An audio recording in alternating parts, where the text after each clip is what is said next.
What's the key to great pizza sauce? Great tomatoes. And today we're going to make my favorite recipe for pizza sauce in week 2 of our pizza extravaganza.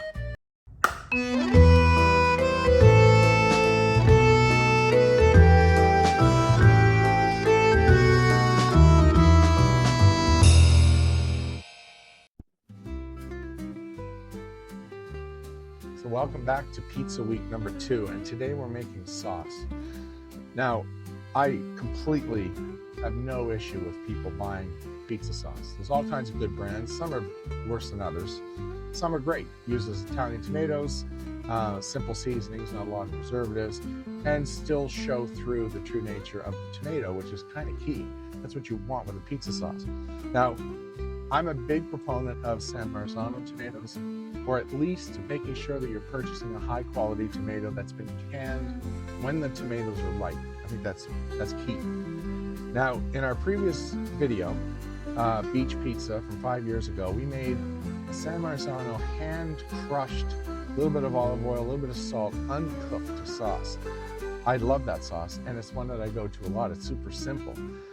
The reason I don't use it for family sauce, which is what this is because my kids don't like the big chunks of tomato. They want something a bit smoother, but they do like great ripe tomatoes. So this is my go-to recipe for a tomato sauce that's multi-purpose, it's versatile, and it showcases the tomato. Now these are the world-famous San Marzano tomatoes, DOP. A little bit more expensive than these ones. Now this is still a lovely Italian tomato, but half the price of the San Marzano. So just use, you can read a label, you can look it up online, buy a good quality tomato for this. I'm going to use the San Marzanos because I have them.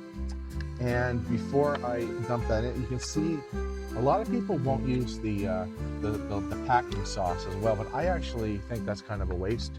It still tastes fantastic. I'm going to turn the burner on here, and we are going to heat about 2 tablespoons of extra virgin olive oil, and going to quickly slice. I'm going to use 3 cloves of garlic. You can use 2 if you like it, but this is actually going to get strained out. So really what we're doing with this procedure here is just flavoring the olive oil a little bit before we add the tomatoes. So into the pan. We don't want the oil too hot.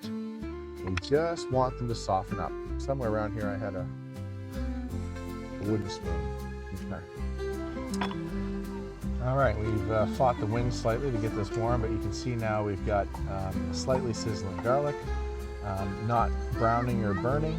And now we're going to go in with a nice handful of fresh basil. Now this is going to crackle and pop slightly, but we're just going to wilt this down. And again, this is the aromatics that will be sieved out of the finished sauce, but it's going to really have a lovely sweet basil, garlicky flavor.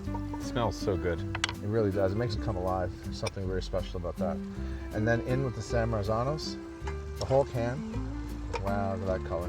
Whoa, see how bright they are? Yeah. And that really is the difference. That's why you choose a San Marzano, because they are canned while ripe.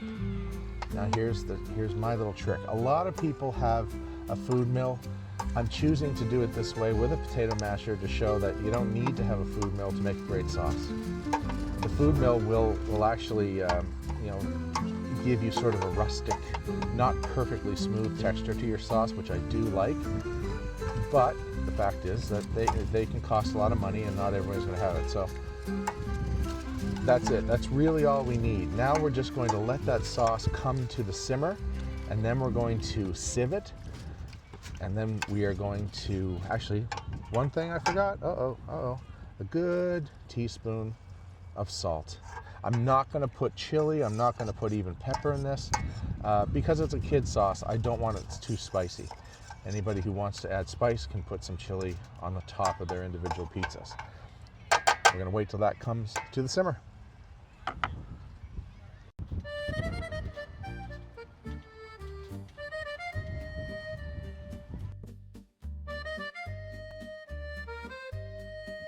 So we have our sauce come to a beautiful simmer here.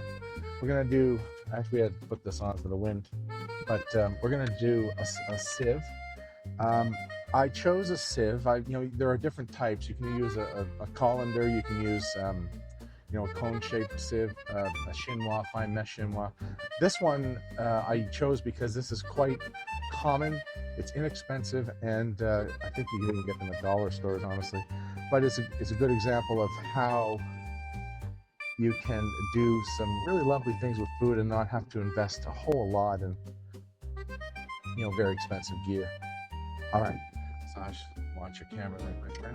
So now we're going to sieve this. We're going to push all of this through, leaving the garlic and the basil.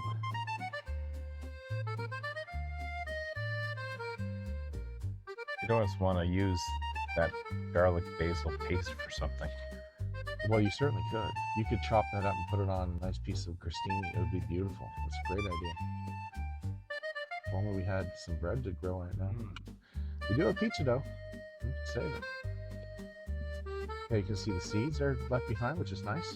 Not that there's anything wrong with the seeds being in your sauce, but you can see now that the solids are left behind, and tap, tap, tap, right? And there's our beautiful sauce, okay? But it's a little on the thin side, so what we're gonna do is put it back in the pot, and we are gonna slowly cook that for, 10-15 minutes on simmer until it thickens up to a nice pizza sauce consistency.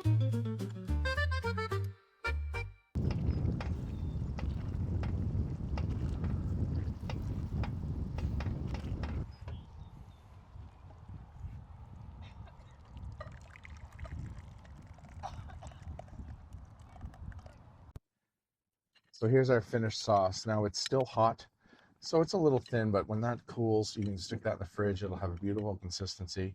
Love that color. I mean, it's so vibrantly red-orange. It's amazing. No sugar in this at all. I'd like you to taste it. Sure. Let me know if it needs more salt, but I'm pretty sure you're going to be amazed at how sweet that is. Oh, yeah. It's like pure tomato flavor. Mm-hmm. Hint of basil, hint of garlic, salt, nothing too hot, but it's naturally sweet. So that's a great base, and you can put anything on your pizza, obviously. The sky's the limit, but I don't want too much in the sauce because I want all the ingredients on the top to shine, and I want the tomato flavor to shine. So that's my base sauce recipe.